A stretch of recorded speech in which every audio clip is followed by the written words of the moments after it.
You know, artificial intelligence doesn't care about the lines we draw on a map. Not one bit. It operates in this single global digital space. But our laws, our ideas about justice, well, they're all built on those very lines. And that creates this massive, fundamental conflict. How do we possibly govern something that exists everywhere and nowhere all at the same time? Let's dive in. This right here is the question at the absolute heart of it all.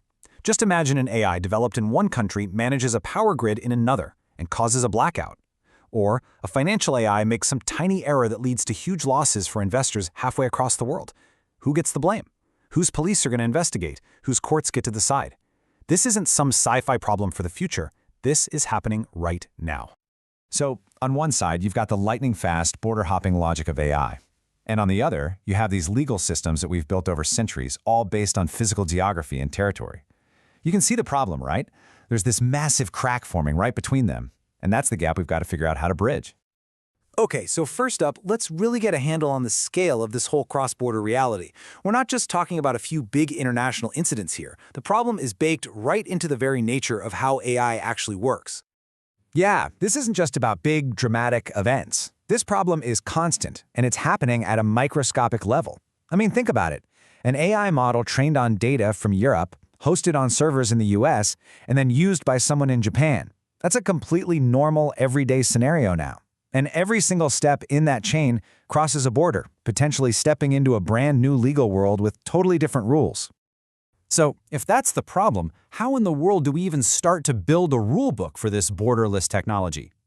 Well, first we need to understand the key pieces of the puzzle, the three big questions that are definitely keeping regulators up at night. The first piece of that puzzle is jurisdiction. It's basically the legal world's way of asking, so, who's in charge here?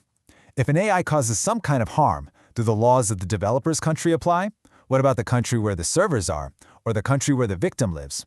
Right now, all three might try to claim authority, and that can lead to total legal chaos. Next up is accountability. Because even if you figure out which country's rules apply, you still have to pinpoint who exactly is responsible. Is it the programmer who wrote the code, the company that deployed the system, maybe the user who gave it a weird prompt?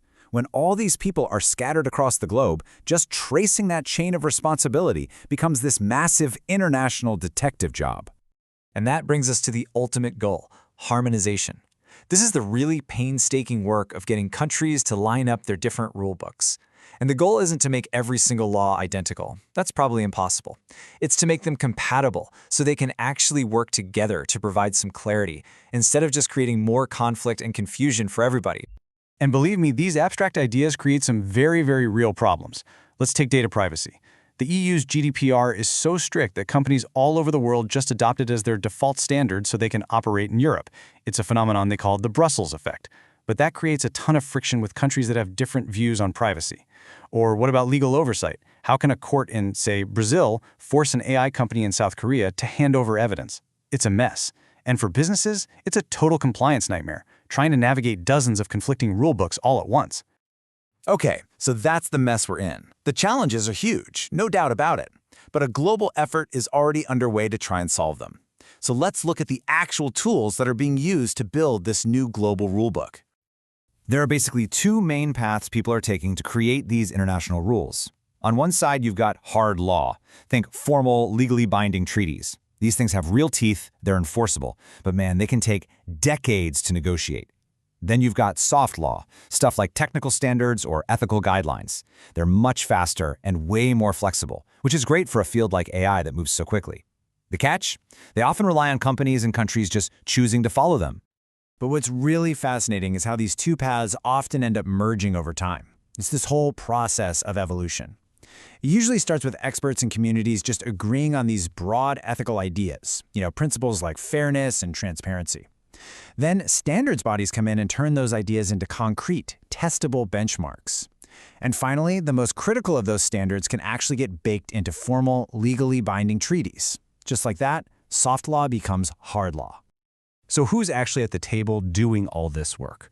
Well, it is a crowded and very diverse room. You've got the big international bodies, like the UN, of course, but you also have technical standards organizations, trade groups, and crucially, these multi-stakeholder groups that bring industry folks, academics, and civil society all to the same table. No single group can solve this alone. It's got to be a cooperative effort on a massive scale. Okay, so we've got ideas, we've got principles, we've got agreements. But a rulebook is pretty useless if you can't actually enforce it, right? The next big challenge is turning all these high-level concepts into practical, day-to-day governance that actually works. This is where we move from abstract goals to really concrete tools. For example, creating shared international registries so everyone actually knows what high-risk AI systems are out there.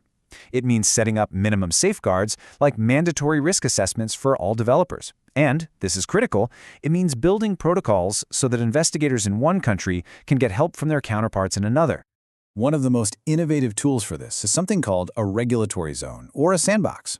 Instead of trying to create a perfect global law all at once, which is pretty much impossible, 2 or more countries can agree to test a new set of harmonized rules in a really controlled, limited way.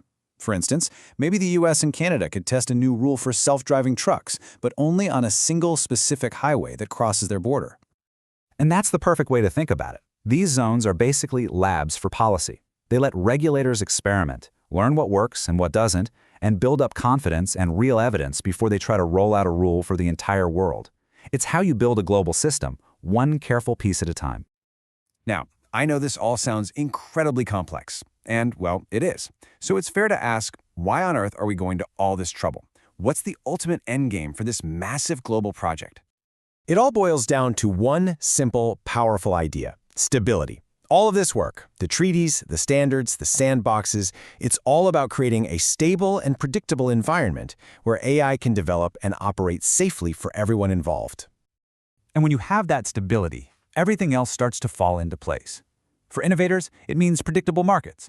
For businesses, it means legal certainty and, hey, lower costs.